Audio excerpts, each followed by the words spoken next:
गुरुराराधनादिश्च गुरु परमदैवतम्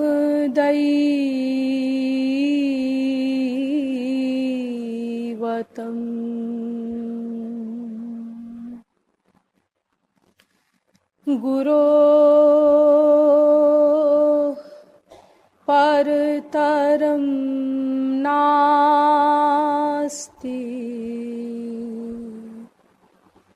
कृपालु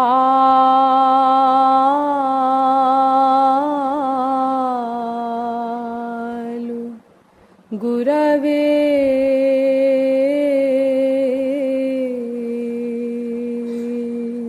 नमः।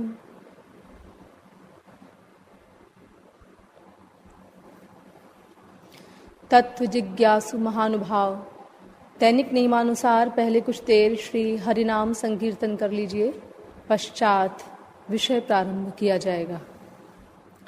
भजो गिरिधर गोविंद गोपाला,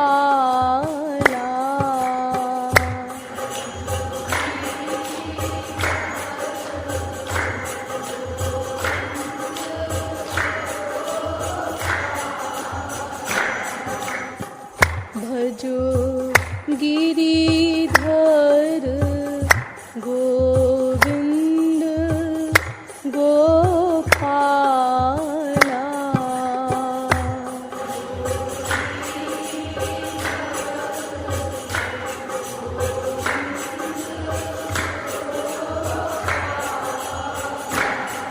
हे भजो गिरिधर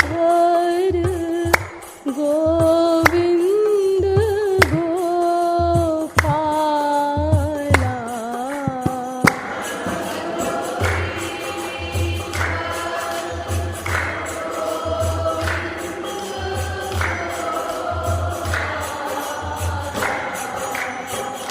भजो गिरिधर गोविंद गोपाला,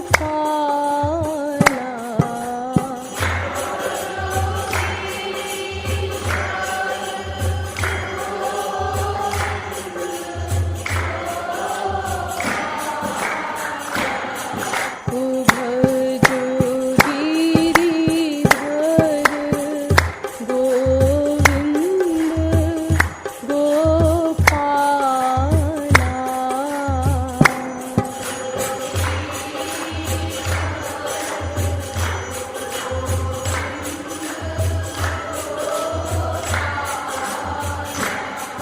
ओ भजो गिरिधर गोविंद गोपाला।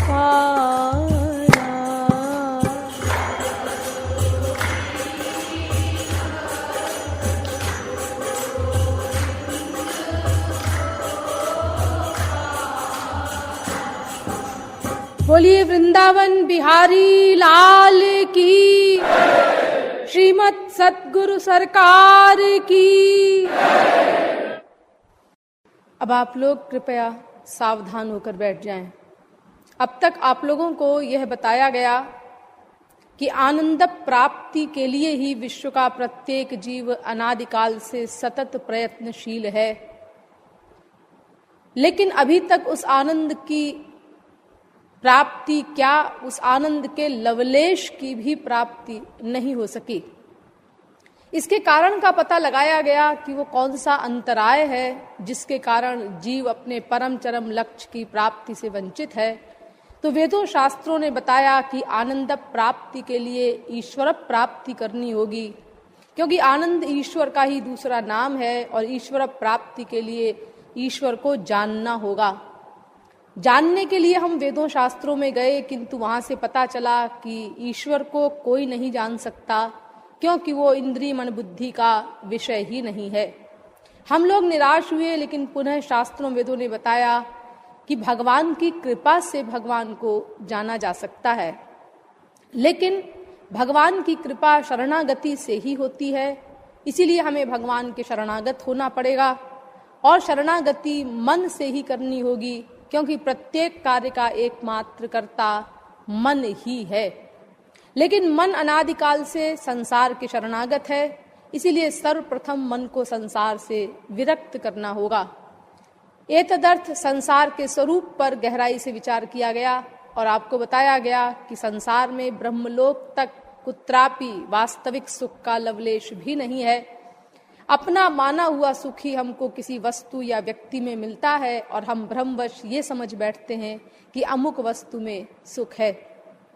तर्क से भी आपको बताया गया कि अगर संसार की किसी भी वस्तु में सुख होता तो उस वस्तु से सबको सुख मिलता और सदा सुख मिलता, लेकिन ऐसी कोई भी वस्तु नहीं है। अगर किसी व्यक्ति को किसी वस्तु से सुख मिलता भी है तो उससे भी धीरे धीरे घटता जाता है और फिर उसी वस्तु से दुख मिलने लगता है।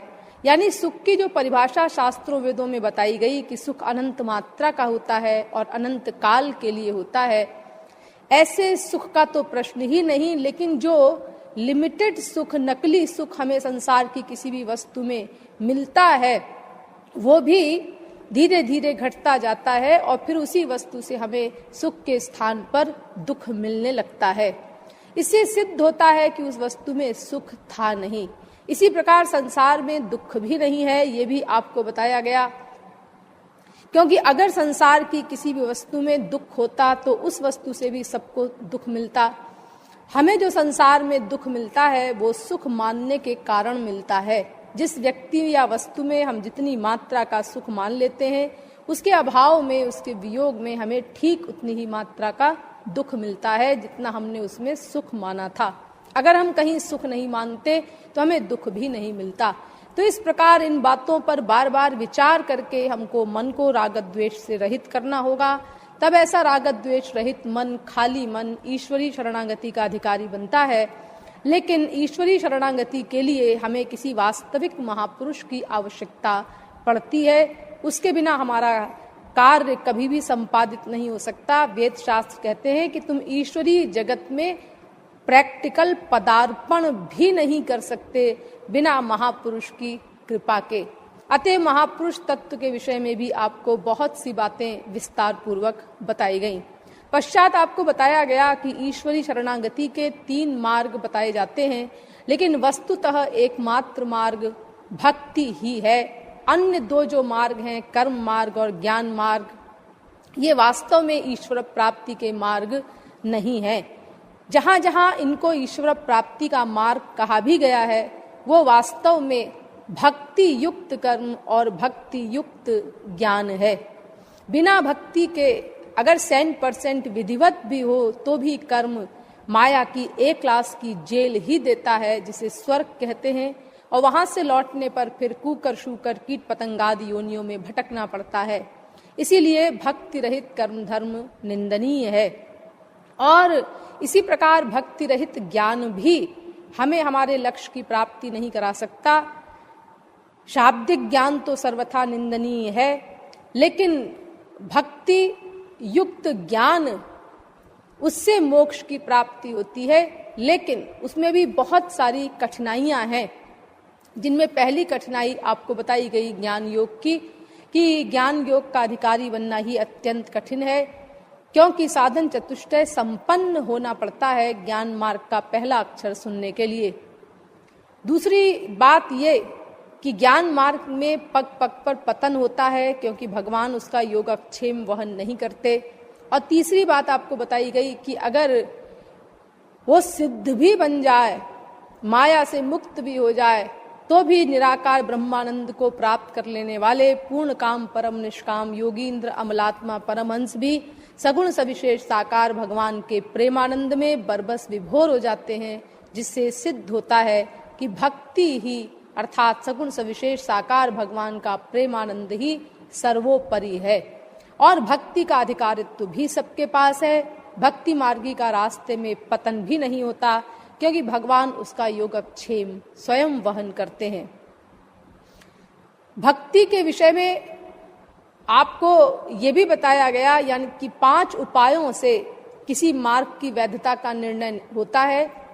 एक अन्वय विधि, एक व्यतिरेक विधि, नंबर 3 अन्य निरपेक्षता, अर्थात वो मार्ग क्या हमें हमारे लक्ष्य तक पहुंचा सकता है। अन्वय, क्या उस मार्ग से न जाने पर हमें हमारे लक्ष्य की प्राप्ति नहीं होगी।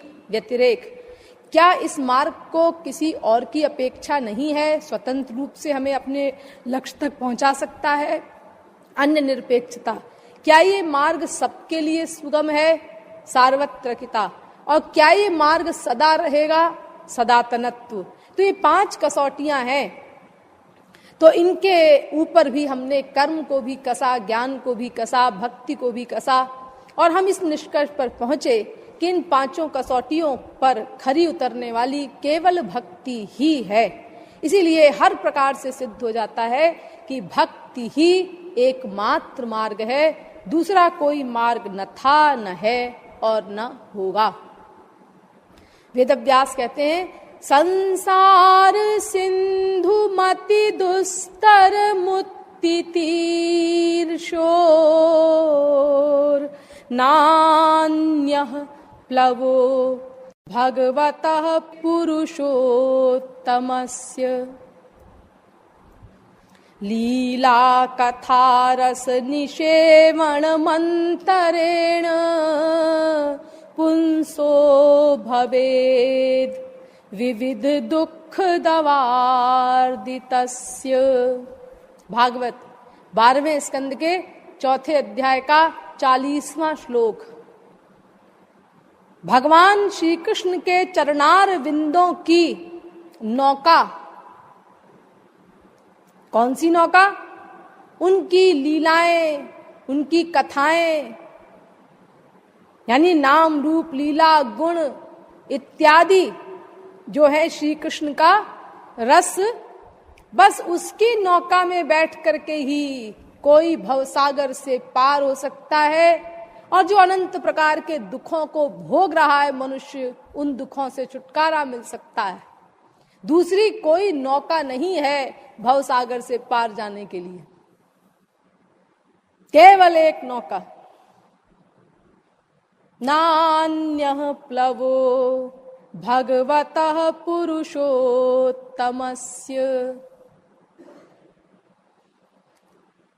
इसीलिए भक्ति ही करनी होगी, और ये भक्ति बड़ी सरल है, क्योंकि इसमें कोई कायदा कानून नहीं, देश काल नहीं, नियम कछु नहीं, कछु शिष्टाचार, राधे राधे। सरल हृदय नहीं, छल कपट, प्रेम पंथ बलिहार, राधे राधे। भक्ति शतक सबके लिए सुगम है, सर्व सुगम सर्व साध्य मार्ग है। ये इतना सरल है कि वेदव्यास ने एक श्लोक लिखा है, महाराज जी को बहुत प्रिय है वो श्लोक, आप लोग भी उसको याद कर लीजिए। धावन निमील्यवा नेत्रे न स्खले नपते दिह, अर्थात आंख बंद करके दौड़ो, न कहीं तुम गिरोगे न कहीं फिसलोगे। ऐसा है ये भक्ति मार्ग। आंखें बंद कर लो, पट्टी बांध लो, पट्टी पे पट्टी चढ़ा लो, कहीं ना गिरोगे न कहीं फिसलोगे। वो तुम्हारा रक्षक तुम्हारे पीछे पीछे भागेगा, तुमको कहीं फिसलने या गिरने नहीं देगा। निश्चिंत होके चलते जाओ। तो ऐसा जो सरल मार्ग है, आसिहारी भगति सुगम सुखदाई, को अस मूढ़ न जाही सुहाई। तुलसीदास जी कहते हैं ये श्री कृष्ण भक्ति का मार्ग इतना सरल है और इतना सुखदायी है, फिर भी इस मार्ग पर चल करके अगर कोई अपने लक्ष्य की प्राप्ति नहीं करता तो वो महामूर्ख है। उसके लिए क्या कहा जाए, कोई शब्द नहीं है। श्रीधराचार्य एक हुए हैं शंकराचार्य के अनुयायी, उन्होंने भागवत के ऊपर टीका लिखी है और उस टीका का सम्मान सब वैष्णवाचार्यों ने किया है। स्वयं गौरांग महाप्रभु श्रीधर की टीका का बहुत आदर करते थे। तो श्रीधराचार्य ने लिखा है, केचित् वदन्ति धनहीन जनो जघन्यः, केचित् वदन्ति गुणहीन जनो जघन्यः, व्यासो वदत्यखिल वेद विशेष विज्ञो नारायण स्मरणहीन जनो जघन्यः। अर्थात कोई कहता है कि जो निर्धन है, जिसके पास धन नहीं, ऐसा व्यक्ति निकृष्ट है, निंदनीय है। कोई कहता है अरे धनवन क्या, ये तो सब बेकार की चीज है, गुण होने चाहिए, गुण। जो गुणों से रहित है वो निंदा का पात्र है, निकृष्ट है, निंदनीय है। लेकिन श्रीधर कहते हैं कि वेदव्यास कहते हैं कि भाई ये गुण गुण ये सब चीजें नगण्य हैं, इनकी कोई वैल्यू नहीं। कोई गुण ना हो किसी के अंदर, कुछ भी ना हो, लेकिन भक्ति हो, श्री कृष्ण के प्रति प्रेम हो, तो सब कुछ है उसके पास। लेकिन अगर भक्ति नहीं है तो भले ही वो समस्त शास्त्रों वेदों का ज्ञाता हो, फिर भी वो निकृष्ट है, निंदनीय है। सब कुछ है और भक्ति नहीं तो वो शून्य है, त्याज्य है, निंदनीय है। क्रिश्चियन धर्म में भी एक बहुत सुंदर वाक्य है इससे संबंधित, and if I have the gift of prophecy and I know all mysteries and all knowledge, and if I have all faith as to remove mountains but have not love, I am nothing। अर्थात मेरे अंदर इतनी बड़ी बड़ी बातें हों कि मैं भविष्यवाणी कर सकूं सही सही, और जितने रहस्य हैं सृष्टि के वो भी सब मुझे ज्ञात हो जाएं, जितना भी ज्ञान है संसार का हर विषय का वो भी मुझे प्राप्त हो जाए पूरा पूरा। और इतना ही नहीं, मेरे अंदर इतना विश्वास हो कि मैं पहाड़ों को उनकी जगह से हटा सकूं। मैं कहूं ए पहाड़ हट जाओ अपनी जगह छोड़ करके, तो पहाड़ भी हट जाए अपनी जगह छोड़ करके। ये सारी बातें मेरे अंदर हों, लेकिन भगवान के लिए प्रेम नहीं है मेरे अंदर, तो मैं कुछ नहीं। यानी देखो, सबने इस प्रेम पर जोर दिया है कि भक्ति ही सब कुछ है, ये नहीं और बाकी सब कुछ है तो मनुष्य निंदनीय है, निकृष्ट है। कबीरा सब जग निर्धना, धनवंता नहीं कोय, धनवंता सोई जानिए, जाहि प्रेम धन होय। Love the Lord Dai God. Judaism और क्रिश्चियनिटी दोनों का कथन है, अपने स्वामी से, अपने भगवान से मनुष्यों प्रेम करो, प्रेम करो। प्रेम ही सब कुछ है। तो इसीलिए निष्कर्ष ये निकला कि हमको भक्ति करनी होगी, क्योंकि और कोई रास्ता नहीं। लेकिन मैंने आपको उस दिन एंड में इशारा किया था, भक्ति की नहीं जाती और अपने आप हो जाए या मिल जाए ऐसा भी नहीं होता। तो आप लोग तब से परेशान हैं कि भाई ये क्या पहेली है, भक्ति की भी नहीं जाती और भक्ति अपने आप मिलती भी नहीं है, होती भी नहीं है। हाँ, तो आज इस पहेली का रहस्य समझ लीजिए। पहले ये समझिए कि भक्ति क्या है। भगवान की अनंत शक्तियां हैं, 1 2 4 10 20 करोड़ 10 20 अरब नहीं, अनंत शक्तियां हैं। क्यों? भगवान की हर चीज अनंत है, कोई चीज उनकी लिमिटेड है ही नहीं। गुणात्मनस्तेपि गुणान् विमातुं हितावतीर्णस्य कईशिरेस्य। भागवत 10वें स्कंद के 14वें अध्याय का 7वां श्लोक। यो वा अनन्तस्य गुणानन्ताननुक्रमिष्यन् स तु बालबुद्धिः रजांसि भूमेर्गणयेत् कथञ्चित् कालेन नैवाखिल शक्तिधाम्नः। भागवत 11वें स्कंद के 4थे अध्याय का 2 श्लोक। अर्थात भगवान के गुण अनंत हैं।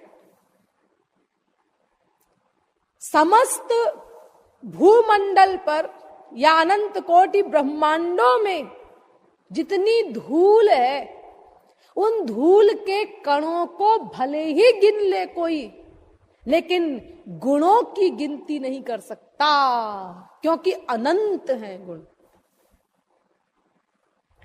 इसी प्रकार हर चीज भगवान की अनंत है, उनके रूप अनंत हैं, उनकी लीलाएं अनंत हैं।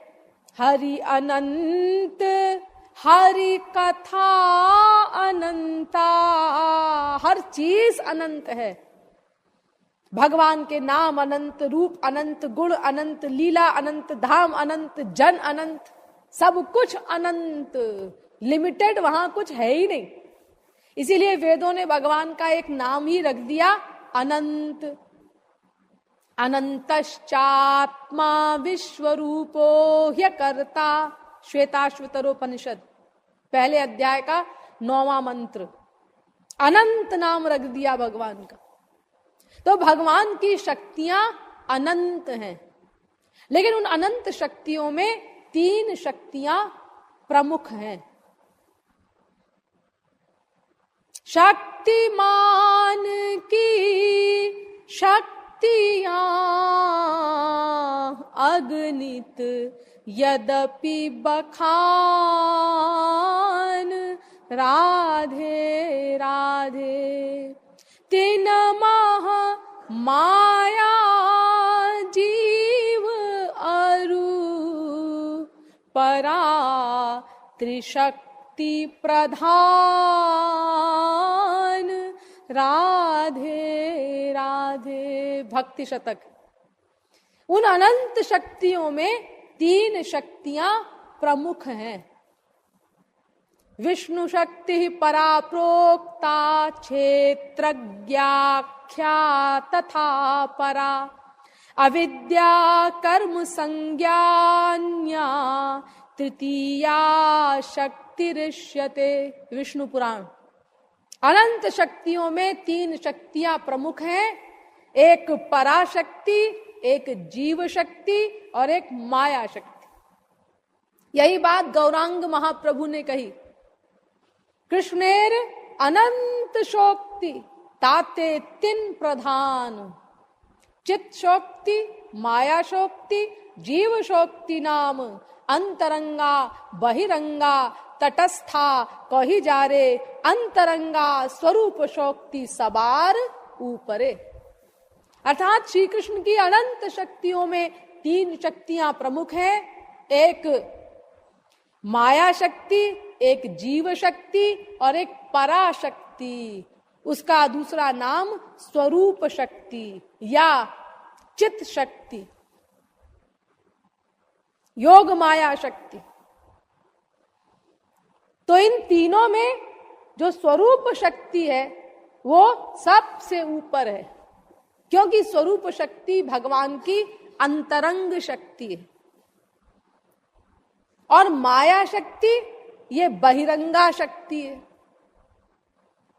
और जीव शक्ति ये तटस्थ है, न्यूट्रल, ना अंतरंग है और ना बहिरंग है। तो देखो इन तीनों में, यानी अनंत शक्तियों को हमने समेटा 3 शक्तियों में, एक अंतरंगा स्वरूप शक्ति, एक बहिरंगा माया शक्ति और एक तटस्था जीव शक्ति। अब इन 3 में भी प्रमुख है अंतरंगा स्वरूप शक्ति। अब ये स्वरूप शक्ति भी 3 प्रकार की होती है। सत चित आनंदमय, सत चित आनंदमय कृष्णेर स्वरूप अतएव स्वरूप शक्ति होय 3 रूप। आनंदांशे ह्लादिनी, सदंशे संधिनी, चिदंशे संविचारे ज्ञान कौरिमानी। चैतन्य चरितामृत। सत चित आनंद, ये 3 प्रकार की हो गई है स्वरूप शक्ति, इसीलिए भगवान को सच्चिदानंद कहा जाता है। अब इसमें जो सत है शक्ति, इससे संधिनी शक्ति की उत्पत्ति होती है, चित शक्ति से संवित शक्ति की उत्पत्ति होती है और आनंद शक्ति से ह्लादनी शक्ति की उत्पत्ति होती है। और सत चित आनंद, इन तीनों में प्रमुख कौन सी? आनंद शक्ति, क्योंकि सत से परे चित और चित से परे आनंद। सत चित के अंदर में और सत चित दोनों आनंद के अंदर में, तो प्रमुख कौन सी हुई? आनंद शक्ति। और आनंद का भी निचोड़ क्या? ह्लादनी शक्ति। और ह्लादनी का भी जो निचोड़ हो उसको कहते हैं भक्ति, प्रेम। ह्लादनी शक्तेर परम सार तारो प्रेम नाम। चैतन्य चरितामृत। जो अंतिम निचोड़ हो ह्लादनी शक्ति का भी सार। देखो अनंत शक्तियों में प्रधान 3 शक्तियां, जीव शक्ति, माया शक्ति, स्वरूप शक्ति। उनमें भी प्रधान स्वरूप शक्ति, अंतरंगा स्वरूप शक्ति के भी 3 भेद, सच्चित आनंद, उनमें भी प्रधान आनंद। आनंद का भी निचोड़ ह्लादनी शक्ति और ह्लादनी शक्ति का भी निचोड़ भक्ति, प्रेम। यानी दही का हमने पहले मक्खन निकाला, वो निचोड़ निकाल लिया हमने, फिर उस मक्खन का भी निचोड़ निकाल लिया घी। तो ऐसे ही आनंद का निचोड़ ह्लादनी और ह्लादनी का भी निचोड़ परम सार, ये है प्रेम, भक्ति। यानी भगवान की सर्वांग तरंगतम शक्ति को भक्ति कहते हैं, सबसे अंतरंग शक्ति। तो भला बताओ ये करने की चीज कहां है? ये तो नित्य सिद्ध चीज है, भगवान की शक्ति है। और शक्ति भी कैसी है? जो भगवान को अपने अंडर में रखती है, ऐसी शक्ति है ये। शक्तियां तो भगवान की अनंत है, लेकिन ये भक्ति नाम की शक्ति ऐसी है जिसके अंडर में भगवान है। बड़े रुआब से भगवान कहते हैं मैं परम स्वतंत्र हूं। परम स्वतंत्र न सिर पर कोई। अरे क्या कहते हो, तुम्हारे भी सिर पर कोई है, तुम परम स्वतंत्र नहीं हो। तुम्हारे भी सिर पे है। कौन है भाई? यही भक्ति। अहम भक्त पराधीनो ह्यस्वतंत्र इव द्विज साधुभिर्ग्रस्त हृदयो भक्तैर भक्त जन प्रिय। भागवत 9वें स्कंद के 4थे अध्याय का 63वां श्लोक। मैं भक्ति के अंडर में हूं, अस्वतंत्र, यानी स्वतंत्र नहीं हूं, परतंत्र हूं, अर्थात गुलाम हूं, दास हूं भक्ति का। ये भक्ति जिसके पास आ जाएगी, वो चाहे घसियारा हो, चाहे कुत्ता हो, बिल्ली हो, गधा हो, चाहे कागभुसुंडी कौआ हो, कोई हो, मैं उसका गुलाम बन जाऊंगा। वो मुझे गुलाम बना लेगा। और 1-2 दिन के लिए नहीं, अनंत काल के लिए गुलाम बन जाते हैं भगवान। और ऐसे गुलाम नहीं जैसे संसार में लोग होते हैं, बेगारी करते हैं। एक नौकर काम करता है, ऐसा नौकर नहीं बनते भगवान, क्योंकि इस नौकर को सर्विस करने में, सेवा करने में खुशी नहीं हो रही है भीतर से। वो तो बेचारा रुपए के लिए कर रहा है। हाँ, कौन है भाई? ये नौकर है हमारा, सब काम करता है ठीक ठीक। हाँ, सब काम करता है ठीक ठीक। हाँ, ऐसे होते हैं नौकर, हैं? ऐसे नहीं होते। क्यों? इसीलिए कि इसको भीतर से सुख नहीं मिलता सेवा करने में। ये तो हर समय परेशान है 24 घंटे। अगर उसको कहा जाए, उसका मालिक कहे, ए रामू बेटा इधर आओ। हाँ साहब कहिए। देखो एक बात बताओ कि तुम यहां दिन रात काम करते हो और फिर तुमको पे मिलती है, ये तुमको अच्छा लगता है? या तुम्हें तुम्हारे गांव भेज दिया जाए और वहीं हम तुमको पे भेज दिया करें बिना काम करे, वो ज्यादा अच्छा लगेगा तुमको? अरे हुजूर, क्या बात है अगर ऐसा हो जाए कि आप गांव में ही भेज दिया करें हमको मनी ऑर्डर से। तो देखो, वो मजबूरी में कर रहा है सेवा, उसे सेवा की खुशी नहीं है। सेवा से पिंड छूटे लेकिन पे मिल जाए तो खुशी होगी उसको। अरे 1 दिन की छुट्टी अगर मिल जाती है, ये तो स्कूल से लेकर सुप्रीम कोर्ट तक सर्विस करने वालों को कितनी प्रसन्नता होती है। आज छुट्टी हो गई, क्यों? क्या हो गया? वो प्राइम मिनिस्टर मर गया, प्रेसिडेंट मर गया, ये हो गया, वो हो गया। पे तो मिलेगी, हाँ पे तो मिलेगी, पे मिलेगी, लेकिन 1 दिन की छुट्टी मिल गई तो इतनी खुशी हो रही है सबको। और हमेशा के लिए छुट्टी मिल जाए, कभी काम ना करना पड़े और पे मिले, तो सोचो कितनी खुशी होगी। तो ये नौकर नहीं है, इसको दास नहीं कहते, नौकर नहीं कहते। भगवान ऐसे नौकर नहीं बनते।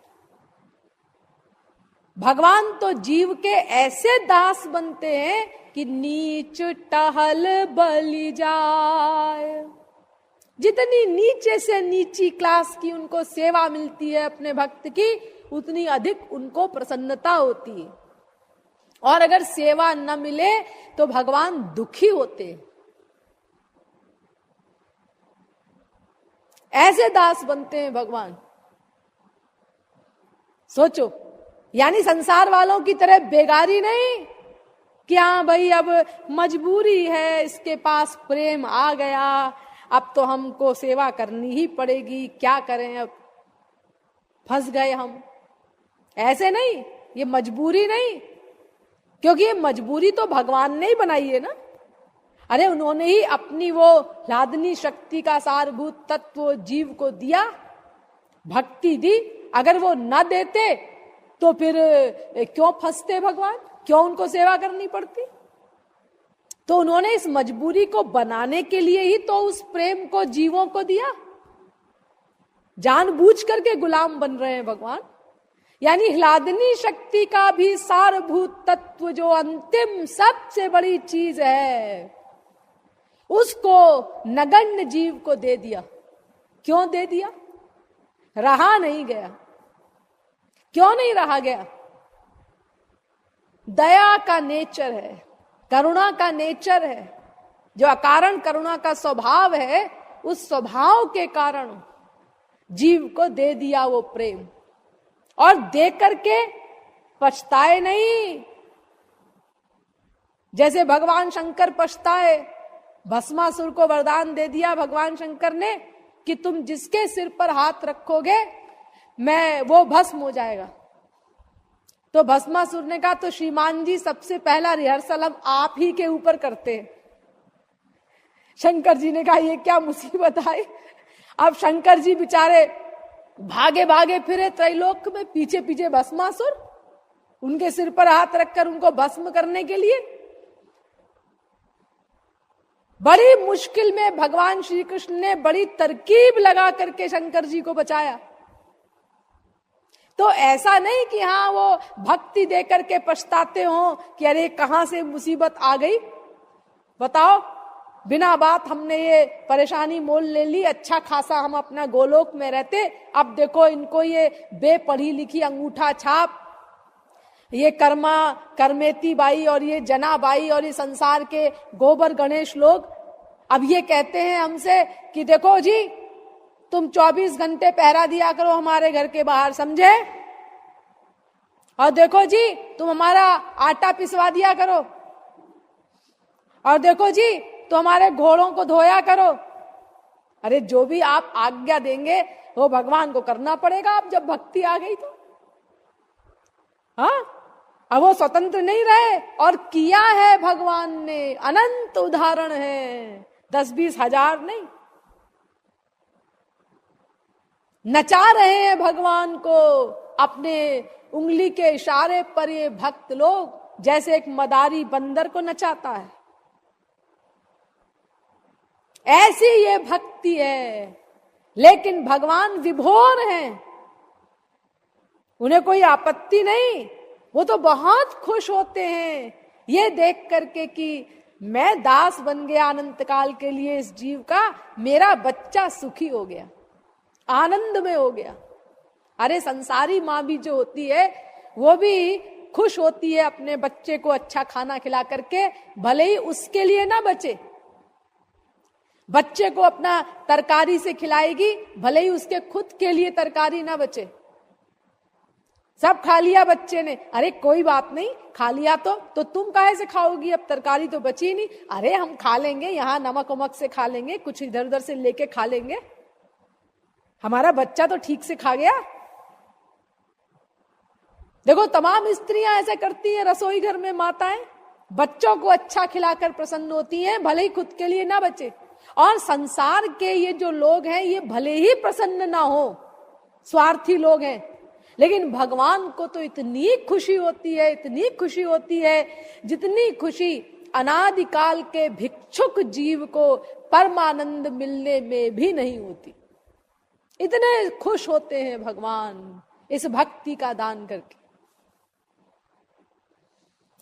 तो ऐसे ये भक्ति है भगवान को भी अंडर में करने वाली।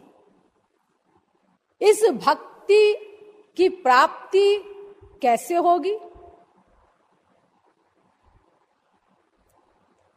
कैसे मिलेगा ये प्रेम हमको? हाँ, ये प्रेम मिलेगा प्रेमास्पद से, प्रेमास्पद से प्रेम मिलेगा। देखो 3 चीजें होती हैं, एक होता है प्रेम, एक होता है प्रेमी, और एक होता है प्रेमास्पद। तो प्रेम माने क्या? प्रेमी और प्रेमास्पद का अंतरंग मिलन, अंतरंग अटैचमेंट, यानी दोनों का, प्रेमी और प्रेमास्पद का मिलन कराने वाला जो तत्व है उसको प्रेम कहते हैं। और प्रेमी माने आप लोग जानते ही हैं, प्रेम करने वाला, और प्रेमास्पद माने जिससे प्रेम किया जाए। तो उस प्रेमास्पद से जिस तत्व के द्वारा प्रेमी संबंध जोड़ता है, उस तत्व का नाम है प्रेम। आप लोग कहेंगे कि ये तो हम अनादिकाल से जानते हैं, मानते भी हैं, प्रैक्टिकल भी है, क्योंकि हम लोग संसार में प्यार करते ही हैं, स्त्री से, पति से, बाप से, बेटे से, भाई से, बहन से, अनादिकाल से कर रहे हैं। ना ना ना ना, आपने कभी जाना और न कभी माना और न कभी प्रैक्टिकल ही किया। भ्रम है आपको।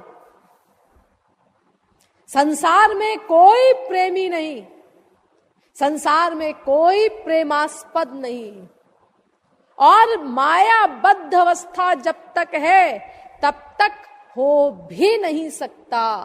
अनंत कोटि कल्प प्रयत्न करे तो भी नहीं हो सकता। क्यों? उसका कारण यह है कि प्रेमास्पद शब्द का जो अर्थ है वो इतना बड़ा है कि वही नहीं मिलेगा कहीं माया के क्षेत्र में। प्रेमास्पद माने क्या? प्रेमास्पद माने जिसके पास प्रेम का खजाना हो, प्रेम का आस्पद, प्रेमास्पद। और उस प्रेमास्पद से, उस खजांची से जो भीख मांगने वाला हो, उसको प्रेमी कहते हैं। और प्रेम नाम का तत्व मायाबद्ध जीव के पास हो ही नहीं सकता, चाहे वो स्वर्ग सम्राट इंद्र क्यों न हो। तो जब प्रेमास्पद बनने के ही कोई योग्य नहीं है संसार में, प्रेम नाम की चीज ही नहीं किसी के पास, तो फिर कैसे कोई उसका प्रेमी बनेगा और फिर कहां से प्रेम आएगा?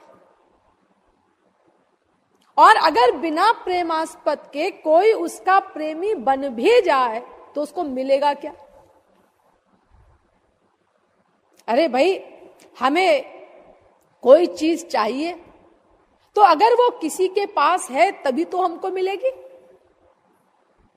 हम धनी के शरणागत होते हैं तो हमको धन मिलेगा। हम एक बुद्धिमान के शरणागत हुए, हमको बुद्धि मिल जाएगी। वस्तु है अगर उसके पास तब वो दे सकता है हमको, और अगर वस्तु ही नहीं है उसके पास, एक भिक्षुक के हम बहुत शरणागत हो गए, पूर्ण शरणागत हो गए, और उसने कहा कि भाई मेरा सब कुछ आपके लिए हाजिर है, जो कुछ मेरे पास है वो सब आपका है। भाई क्या हाजिर है हमारे लिए? तुम्हारे पास क्या है? सब कुछ। भाई मेरे पास ये एक भीख मांगने का बर्तन है, वो भी टूटा हुआ है। ये क्या दे रहे हैं आप? हम तो आपसे बहुत बड़ी बड़ी आशाएं लेके आए थे। अरे तो आप आशा कीजिए, अब मैं क्या करूं? जब मेरे पास कुछ है ही नहीं सिवाय इसके, तो आपकी आशा मैं कैसे पूर्ण कर सकता हूं? मैं तो अपना सर्वस्व दे रहा हूं। यानी जिसके पास प्रेम धन नहीं है, वो चाहे इंद्र हो, वो चाहे वरुण हो, वो चाहे कुबेर हो, चाहे यमराज हो, मृत्युलोक के लोगों की क्या गिनती, इनके पास क्या है? बेचारों के पास, दरिद्रों के पास। लेकिन जो बड़ी बड़ी पावर्स हैं, उनके भी अगर हम शरणागत हो जाएं और हम प्रेम चाहते हैं और उनके पास प्रेम नहीं है, तो बेचारे कहां से देंगे हमको?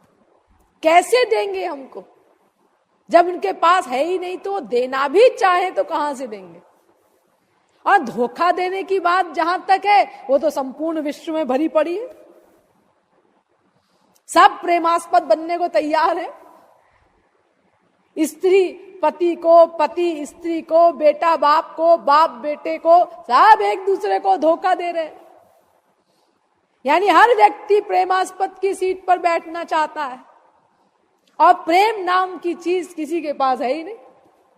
तो जब प्रेम नाम की चीज किसी के पास नहीं, तो फिर कोई प्रेमास्पद की सीट पर बैठने के योग्य नहीं, तो फिर कोई उसका प्रेमी बने कहां से?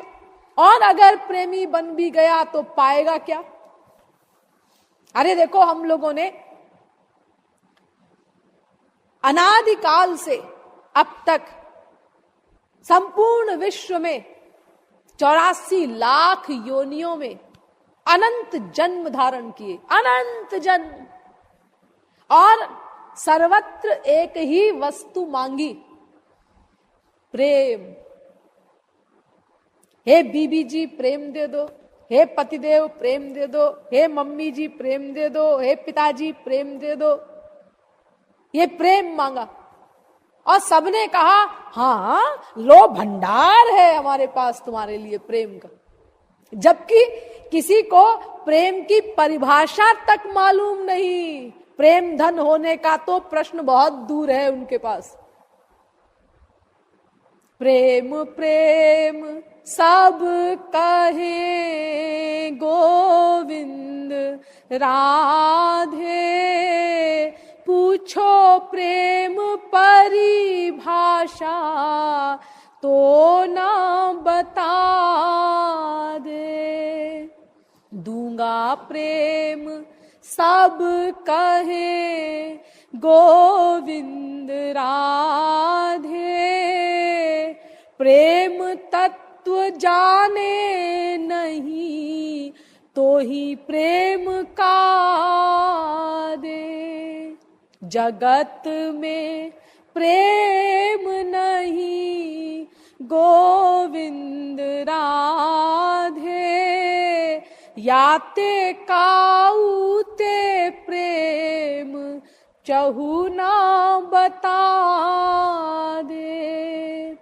प्रेम के भिखारी सब, प्रेम के भिखारी सब गोविंद राधे, प्रेम देने का स्वांग झूठा बता दे।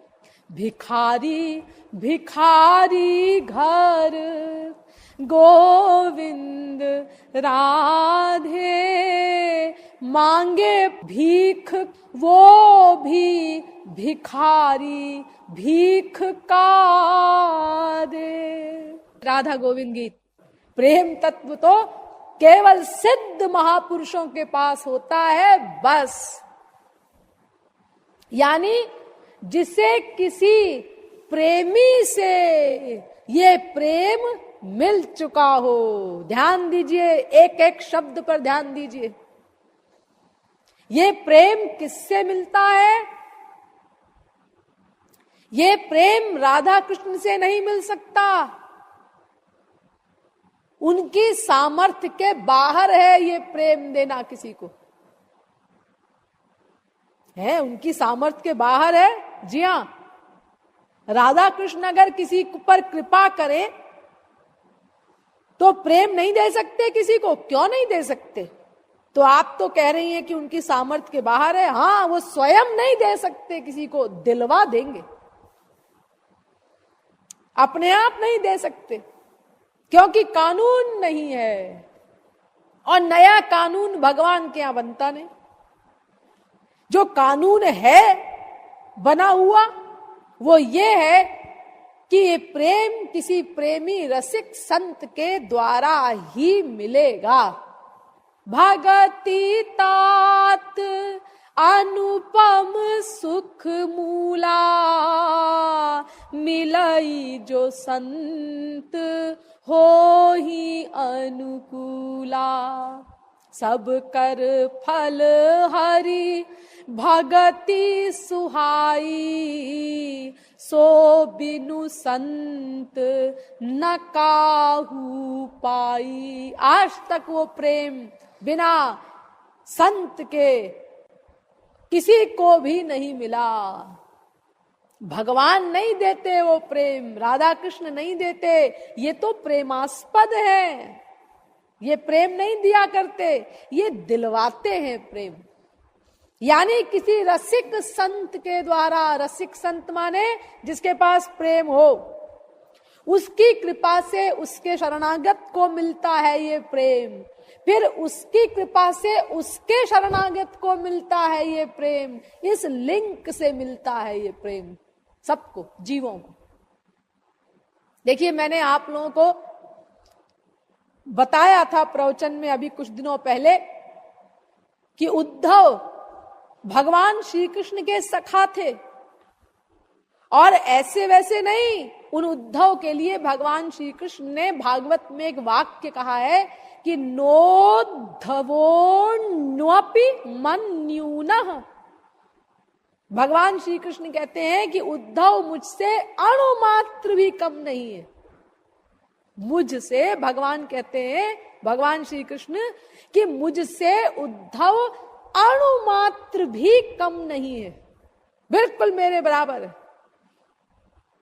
इतनी ऊंची पोजीशन, भगवान के बराबर, अणुमात्र भी भगवान से कम नहीं उद्धव। लेकिन देखो, प्रेम नहीं दे सके उद्धव को भगवान श्री कृष्ण, और परेशान है। प्रेम देना चाहते हैं, ये चाहते हैं कि उद्धव को प्रेम धन मिल जाए, लेकिन अब स्वयं नहीं दे सकते, कानून नहीं है, तो क्या करें? तो फिर गोपियों के पास भेजा उद्धव को, और उन गोपियों के शरणागत हुए उद्धव, उनको गुरु रूप में वरण किया। तब उन गोपियों की कृपा से उद्धव को प्रेम मिला। यानी ये प्रेम महापुरुष से ही मिलता है। इसीलिए प्रेम का आस्पद कौन, जिससे हमको प्रेम मिलता है? केवल महापुरुष। और महापुरुष भी कई प्रकार के होते हैं। 3 प्रकार के तो प्रमुख रूप से समझ लो। एक योगी, एक ज्ञानी और एक भक्त।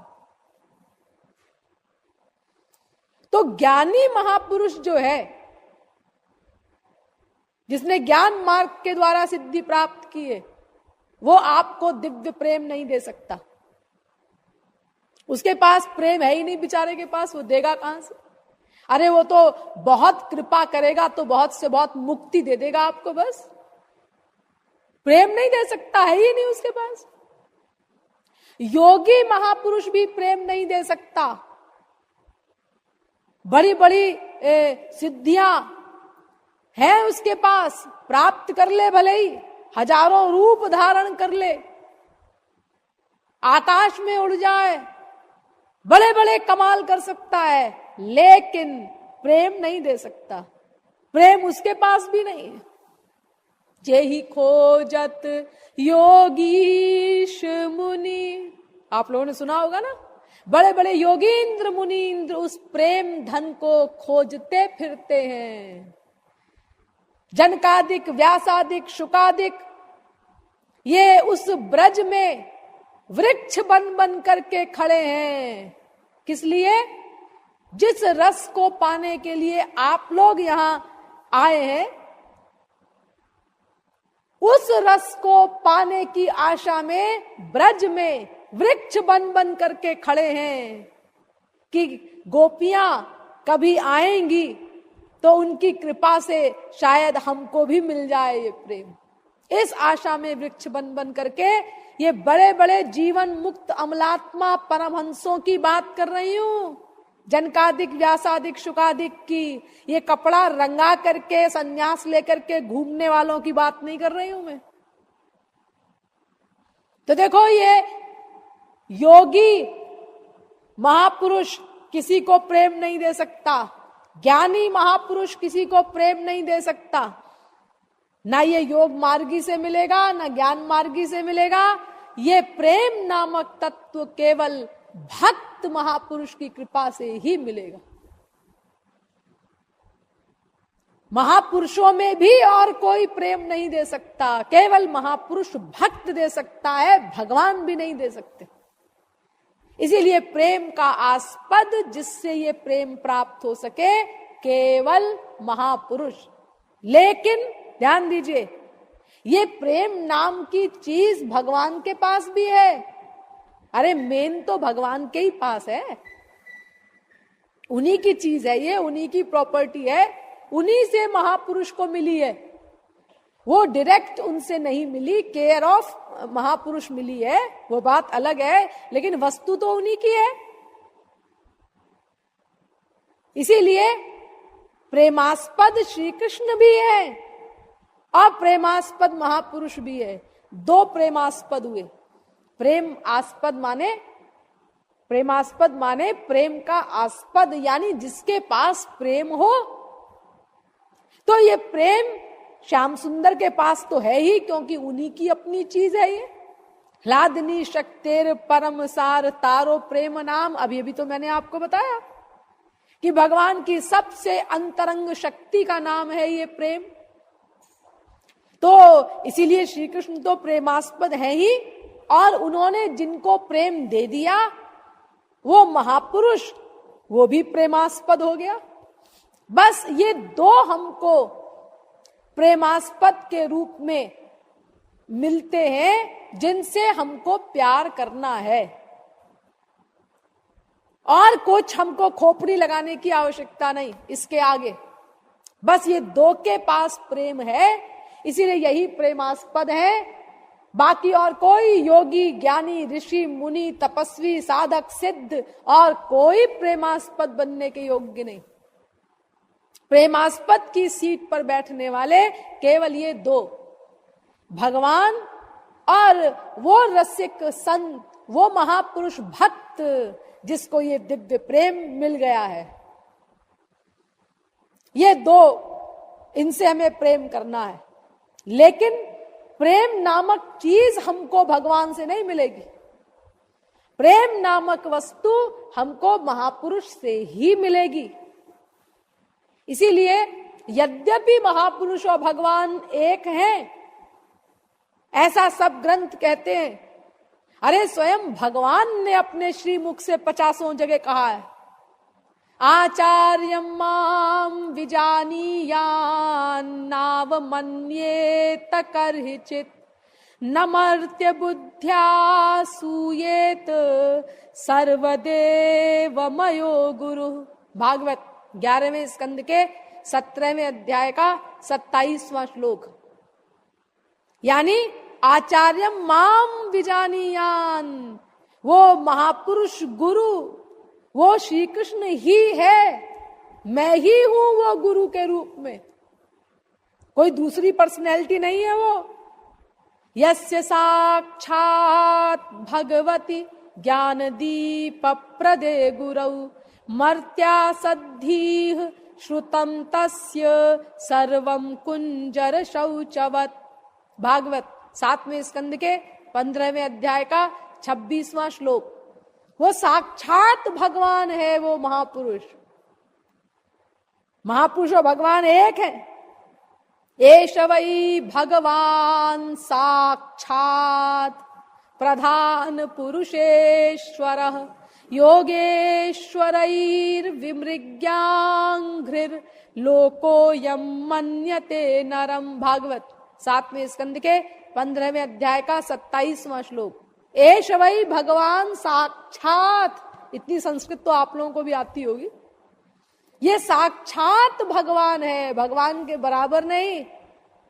देवता बांधवाः संतः संत आत्मा हमेव च। भागवत 11वें स्कंद के 26वें अध्याय का 34वां श्लोक।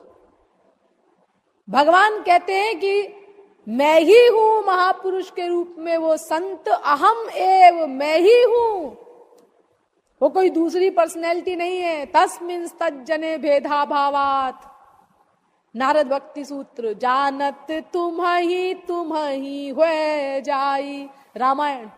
वो दोनों एक हैं। गुरु परमेश्वर पार ब्रह्म गुरु डुबदा लये तराई। गुरु ग्रंथ साहब। गुरु साक्षात भगवान है। गुरु परमेश्वर पूजिए तन मन लाई पियारू। गुरु ग्रंथ साहब।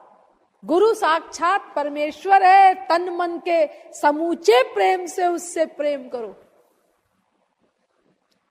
हरि हरि जन नहीं दो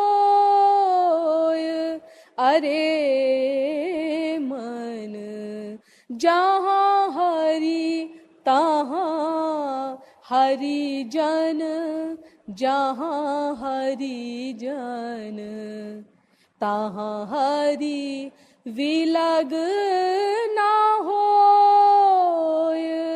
अरे मन हरि हरि जन नहीं दोय।